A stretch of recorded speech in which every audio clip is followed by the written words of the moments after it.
Who's sitting here? It's Vinnie Penn from the Vinnie Penn Project. What are you doing here and not on the radio? I'm here when NYBERG tells you to jump, you say how high. You know how it goes. We're talking about this awesome book that just came out, Route 1 Food Run. Yes, ma'am. Which I'm picturing you got in the car or a truck or a van and you drove Van's a little sketchy. Okay, well, whatever it was, I-95 all the way up to Maine. Yeah.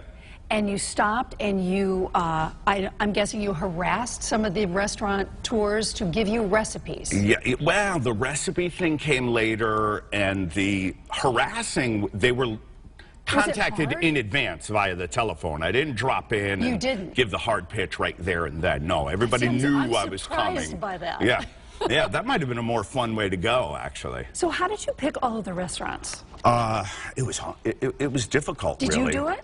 Or did you have help doing it? Oh, I had a lot of help. You did? But you didn't need help. I did, especially with an industry like restaurants. They come and some can come and go very quickly. It's true. A few didn't make it in the book. They opened and closed within the time it took to write the book. So there was a lot of that. But I went on the radio, and I solicited there on the show, social media, Facebook. I asked people. They gave me. And they came running. They did. I love that. Yeah. All right, so you have, I'm a restaurant, freak and recipe freak. Yes. So when I saw those recipes in here, that was awesome. So here's Anthony J's Bistro, and that's in Mystic. Yeah. And that really caught my eye because I love a good bar. Yeah. And I'm totally breaking the rules there. I mean, it's... How so? It's not on Route 1. There's a good maybe 2 dozen that you're getting off Route 1 and you're going a little sojourn, if you... Yes. Why? So this place, tell me about Anthony J's Bistro. You've never been in? I have not. Because that one's been around a good long time. Tiny little place, and they do that old Italian. It comes out sizzling, your food on stones that they place in front of you, and the food is still sizzling right on the stones. And you did it's right before the bridge. Oh, right before on the your bridge. way into Mystic. All right, and that one, they all caught my eye. But this one too, which is in Fairfield, which you're going to my favorites. This looks like an apothecary. Yeah. But it's a bar. Right. / diner. Tell me about Pizzeria Malto. Love it. And they have let me hold it up again. And they have stills from like classic films, black and white films, all over the walls, and projectors projecting movies. No audio turned up. So it's really got this. Oh my gosh. I really don't quite know how to describe that, but there's classic cinema playing all around you, these black and white films. And it is a pizza bar, high-end cocktails, and because pizza now is this new, like, toppings. Have you noticed? It used to be you had about 8 to choose from. Now there's 30. Right, mashed potatoes. Oh, it's broken out. You got clams. It is. So do you cook? I do. You do? I always have, yeah. Who taught you how to cook? I would say my father, although I've shared that. You might be one of the few people who could appreciate this. The New Haven Register used to have this page called the mini page. I don't know if you recall. How far back does that go? I'm going a ways. Well, you're not that old. But I was 12, I would say. Every Saturday in the Register there'd be one page, and it was called the mini page, and it had jokes and jumbles and a recipe. And it would give you a recipe a week. And I remember I would watch my father cook. Watching him cook was always very interesting. He was a kitchen sink cook. He would look in the refrigerator and find a stick of pepperoni and just throw it in. I love that. Yeah, it was all just what you got, right? One random piece of bologna, throw it in. You're wondering if the shade, like, are you smelling this? Kitchen sink cooking. So then I put those two together because one week I saw on the mini page a very interesting meatloaf. So I said to the family on a Saturday, I want to cook for everybody. And the youngest of 4, 12, I don't think they thought this guy's going to be a heartbreaker, that this was heartbreaking news to them. Oh, you're going to cook? There's going to be a lot of Saturday nights home with this guy. Food is love. It's okay. It is. And I started doing it from then on. And Christmas morning was always me. From then on, and I've always loved it, yeah. But following recipes, I'm not very good at. I'm sure you are to the deep. No, I need to follow recipes. See, and I go off the grid. If it says 3 tablespoons, you know, I don't really follow them strictly. You do it to taste. I do. So, that's it, you know. Was this your idea to write this book? No. It was somebody else's idea. Right. I went into Globe Pequot? Globe Pequot Press, which, thanks to you, is how I even had the meeting. And when you put me in touch, kind of inadvertently, I don't even know if you remember how that went. Well, I think I said, Vinnie, you should get him something. I have a lot of Globe Pequots. They kept popping up as I was trying to get my writing career going. And I kept thinking, how's this publisher in Guilford, Connecticut popping up in these searches, the biggest publishers across the country, internationally, and how's Guilford, Connecticut keep showing up here? So I had said to you one day when you told me your Katharine Hepburn book was with them, which I believe both of yours were with them, right? No, the Katharine Hepburn, Remember Katharine Hepburn is. I said, Ann, I've always wanted to write for them. And I remember you looking at me like, you have? And they're like, that's an odd dream. And then later that night, I got the email from you saying she's waiting for me, and here's the woman to contact, Amy. Yes. So I email her, and she says, come in, pitch me. So I thought, well, I don't even know what to... You do stand-up, so did you do it in stand-up, the pitch? She was excited by the fact that I'd been on the Howard Stern show, and I think she was looking to be entertained, and do right by you, I would say. So I pitched her the idea of, you know what, we should do a book on the greatest concert venues, like from Toad's Place to the Strand in Providence. And my Route 1, I guess it would have been a Route 1 music run. Right. That's the second book. I'd like to think so. She said, it looked like it was happening too, Ann. I mean, she had to say, yes, I've been to that venue. I saw that band there, and I'm like, this is happening. You should do cooking. And then all of a sudden, I'm like, so we're off, right? And she goes, yeah, we'll do restaurants instead. And you're like, oh, dear, all right. So how did you do it? So you took a photographer, or did the photographer take the pictures after you went to the restaurant? Sometimes together, more often than not before. Okay. And even that, like, as the meeting was wrapping up, she said, this sounds great. Maybe you can get recipes, too. And I'm thinking, all right. But that was the editor's idea as well. She goes, and you'll need a photographer. And I said, you don't have a photographer for me here? You know, the sprawling office? You don't? And she said, no, but you must, with your contacts. And I'm like, no problem. I had to reach, I knew a girl I grew up with. I had met in summer school, had become a wedding photographer, Jennifer. I'm like, Jen, I don't think this book will happen. Yes. And a wonderful wedding photographer. And she said, I don't shoot food. She made it sound like there's a difference between a piece of cake and me and you. Yes, there's an art to food. And the pictures are really...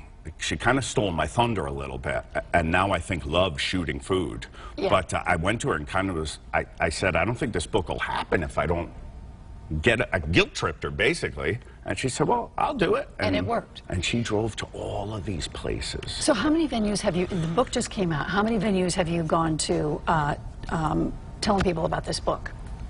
We just did our book launch.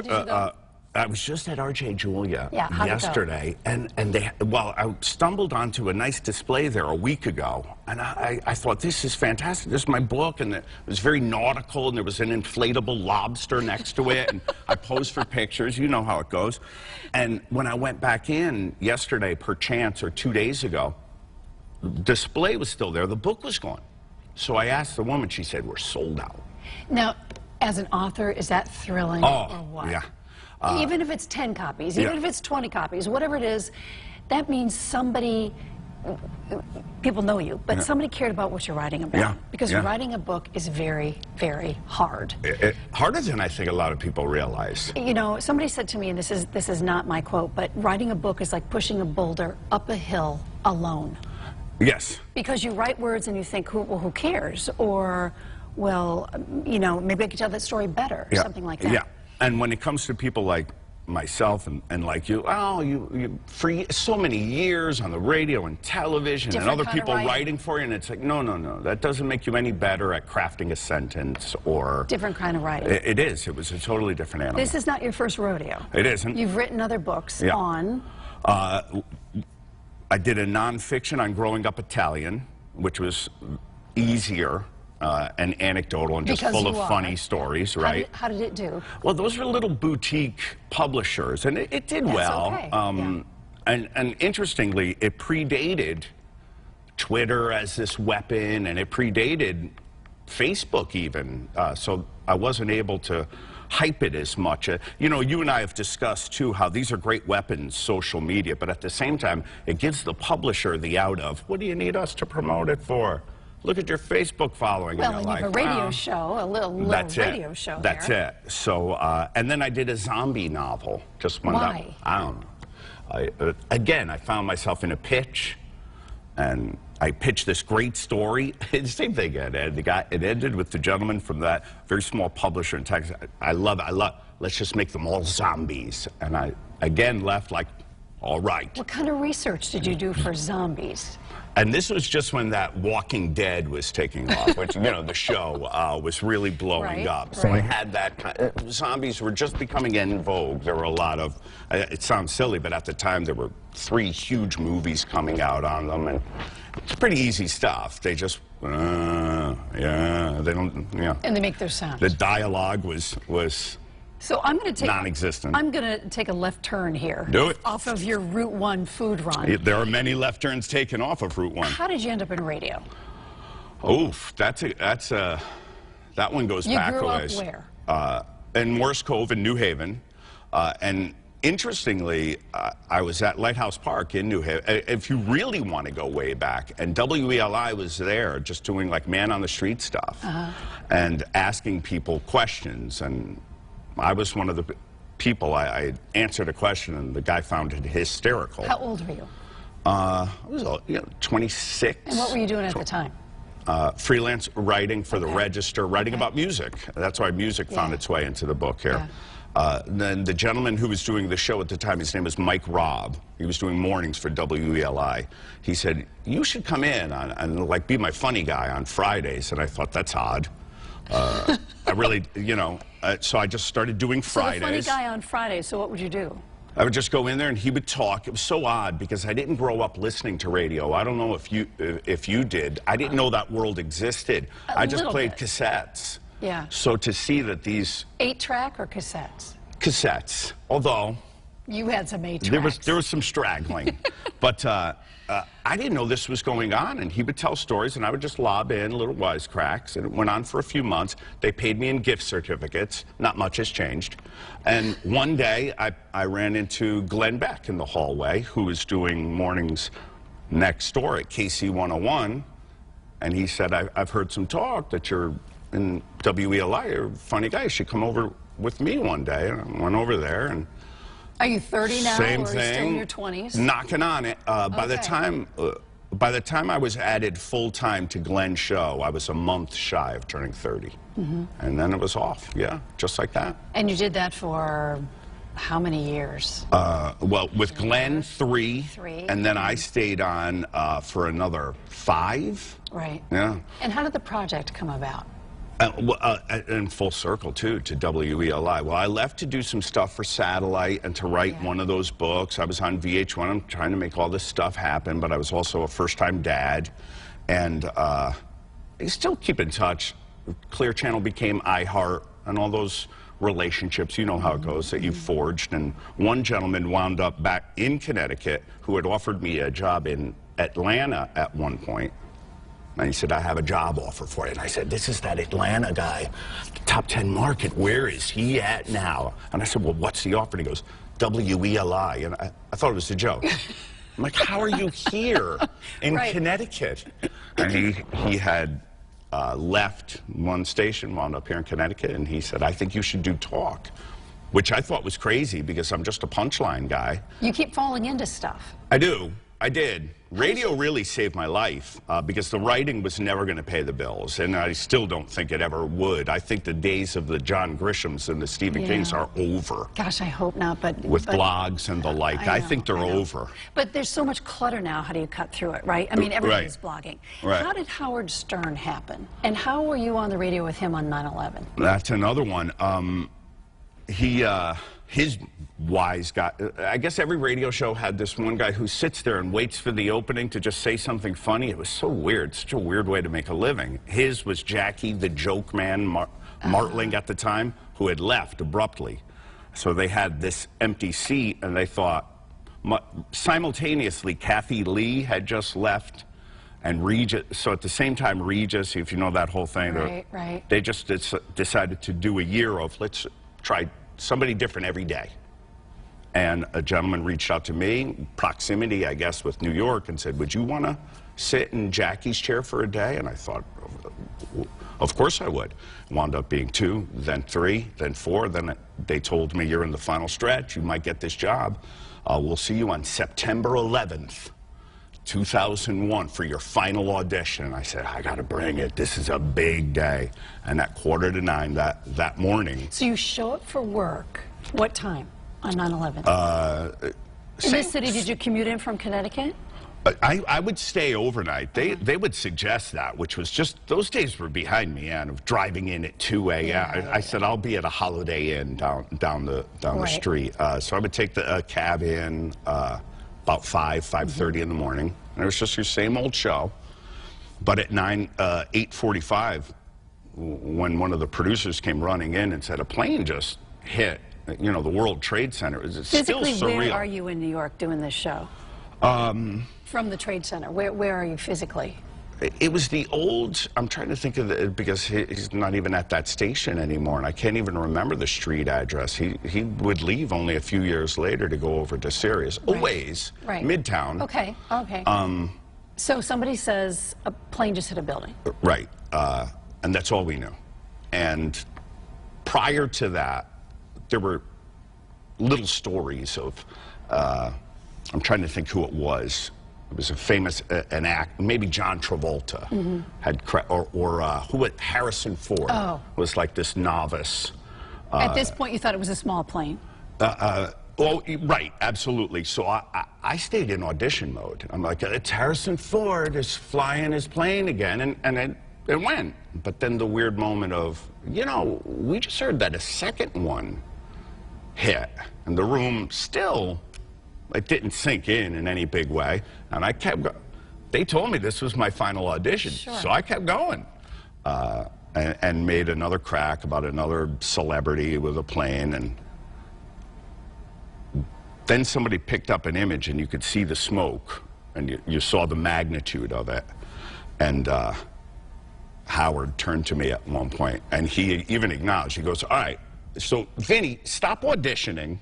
He said it nicely and kind of comically, and I've been on the show quite often ever since on the anniversaries. Because now it's getting serious. You know, he says, stop what you're doing. Yeah, and you know, the eeriest thing, the strangest thing was Howard Stern, and we all associate him with certain things, but he knew everything.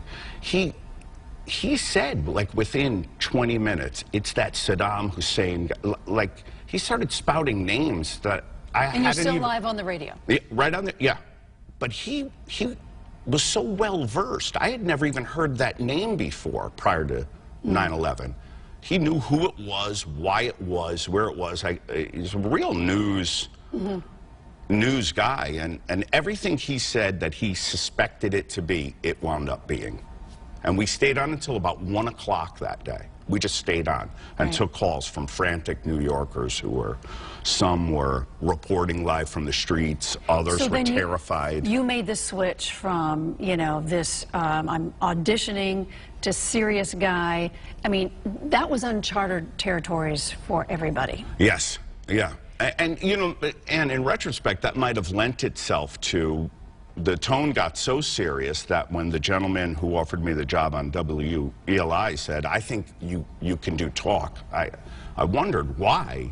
And he said, well, you know, you tell a good story, and I wonder now in retrospect of where we went on that day if I covered it well enough, because I'm not a junkie when it comes to politics. Most of what's happening in the world today. But I've seen you on the debate stage because I was the moderator. We did that together, right. And I think you were very thought-provoking, and I think you asked some questions that surprised people. Yeah, yeah, especially that opening one. But that's that was more a dad asking a question than a radio host or a moderator. But that's what people want to ask, and that's what people want to hear. Yeah, I think so.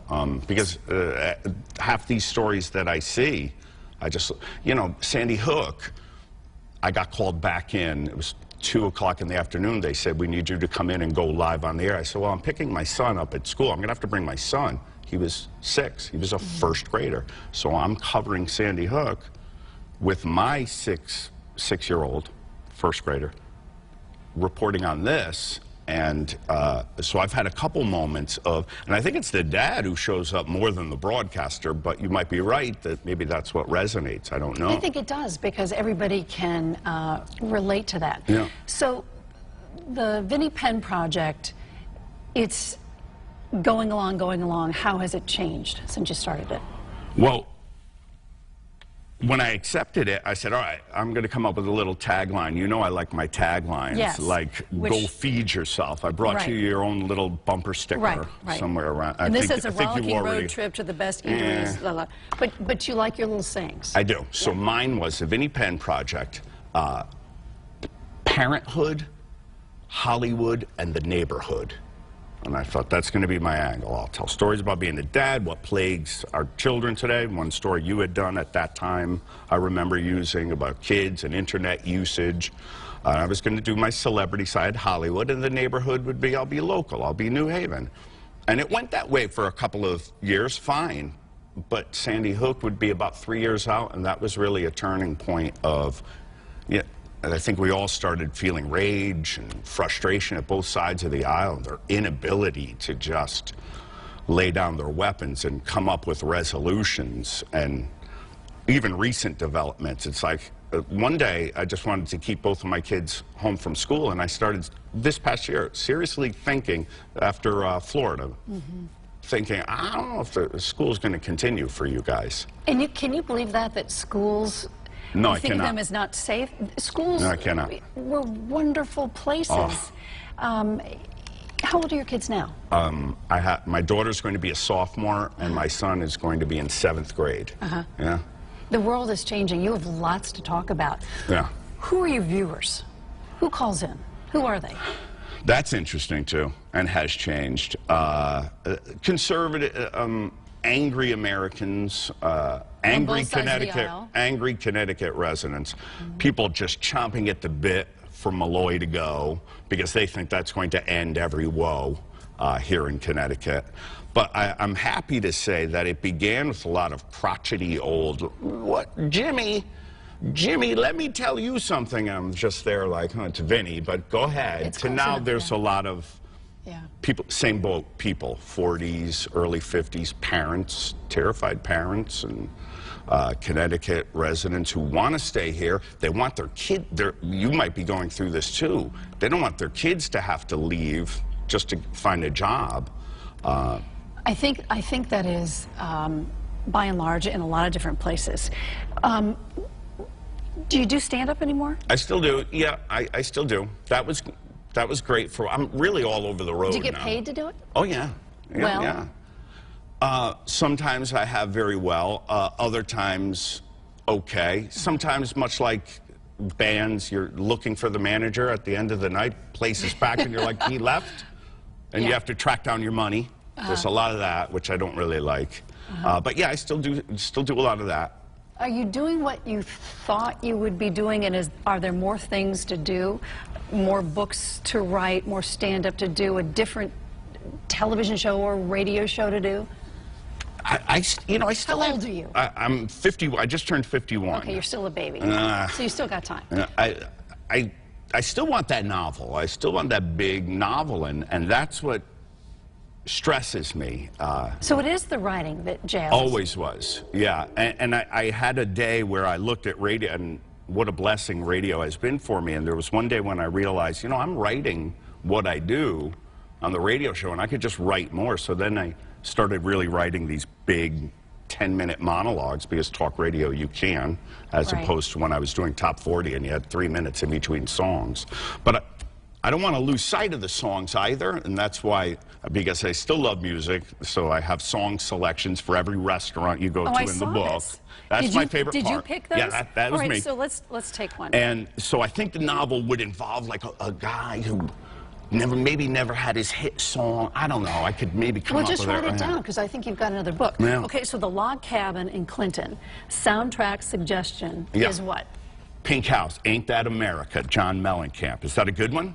Well, of course it is. He's from Indiana. That's where I grew up.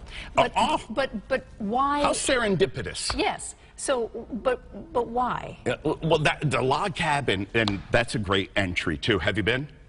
I have not. I'm embarrassed to say. Oh, no. There's a lot of in here that... There's so many great Connecticut, like, institutions, and I was, same as you, embarrassed to be, this is my first time in here. It's a great state. But the log cabin just reeks of that Americana and that feel, and yet, and I ordered the veal parm. My father would have just, at the log cabin. How was it? It was divine. I hear you get a lot of food there. Oh, you do. Like a ton. You do. But I mean, it's a pot roast, meatloaf, and a lot of seafood, too. And I ordered the veal parm, which I thought was...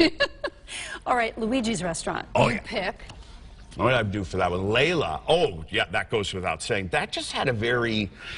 like Pacino and De Niro, and definitely Joe Pesci would be leaving there, and of course Layla from the movie Casino. It just felt like a hit could be put on someone at that restaurant. Over a nice meal, a little sambuca, and the word could go down. Right. All right, Stony Creek Market. Yeah. You picked. Yeah.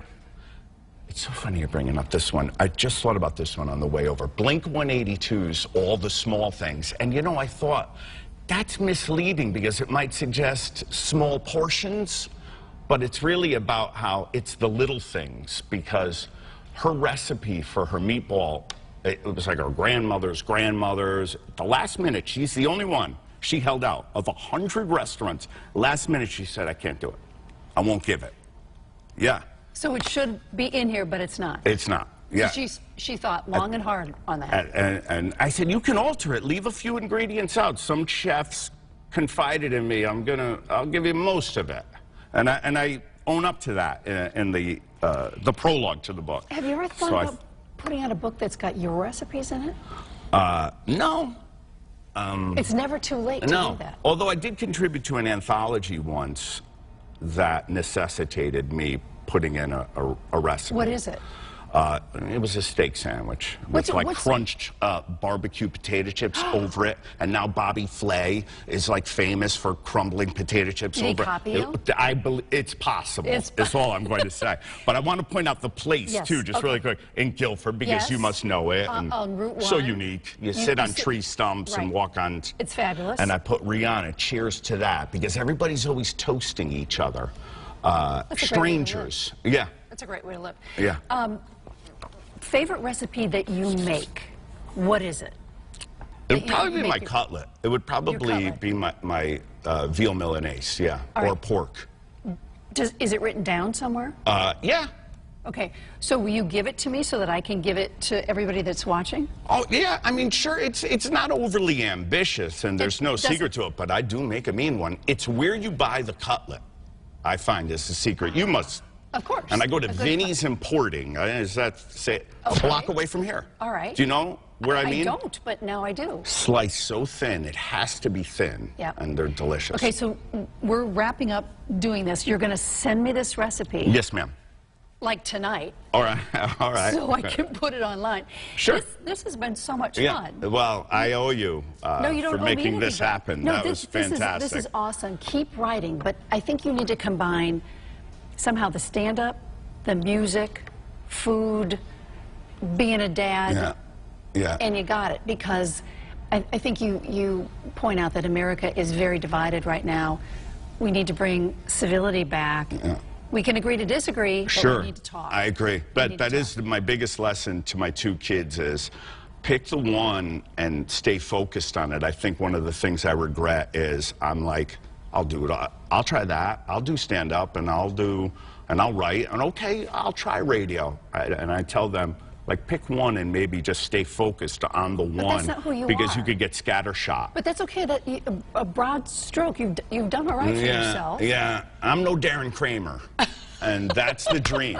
That's the dream. He's from Wisconsin, okay? Yeah. Is he really? I don't know if I did. Yeah. And he's not I'm the only Connecticut lifer, I guess, out of the three of us then, right? I was born in a Quonset hut in Texas. Yeah, I didn't know that. San Angelo, Texas. Yeah, so your transplants both. Yes. Yeah. But we're okay. Yeah. Oh, better than okay. Vinnie Penn, thanks so much for coming on. Thank you. And again, the book is Route 1, food run. Thanks for watching.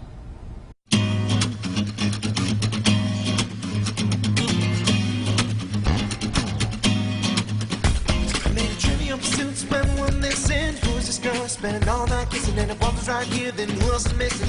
Got a little sidetracked and found myself wishing upon the keys to the door, but it's also a metaphor. Need to keep locked in the grocery store, but mine just to save time. I skip right ahead to the last ride.